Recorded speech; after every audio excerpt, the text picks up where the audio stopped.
सध्या श्रावण महिना सुरू आहे आणि श्रावण महिना म्हणलं की उपास तापास तर असणार आणि त्यातले त्यात आईला तर खूपच उपवास धरायची सवय आहे। आई श्रावणमध्ये सोमवार पकडते, शनिवार पकडते, चतुर्थी पकडते, गोकुळाष्टमी पकडते, एकादशी पकडते, असे खूप सारे उपवास। आणि शाबू खाल्ला की आईचं डोकं दुखतं।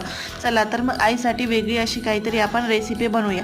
त्यासाठी आपण 2 वाट्या भगर, 1 वाटी शाबू मिक्सरला बारीक करून घेऊ, 2 वाट्या दही, 2-3 मिरच्या, हिरव्या मिरच्या, शेंदी मीठ मिक्स करू आणि हे मिक्सरला परत एकदा बारीक करून घेऊ आणि 10 मिनिटे झाकून ठेवू। तोपर्यंत मसाला बनवून घेऊया। त्यासाठी कढईत तेल टाकू, तेल गरम झाले की जिरे, अद्रक, मिरचीची पेस्ट टाकू आणि उकडलेला बटाटा, शेंदी मीठ घालून व्यवस्थित मिक्स करू आणि आपला मसाला तयार आहे।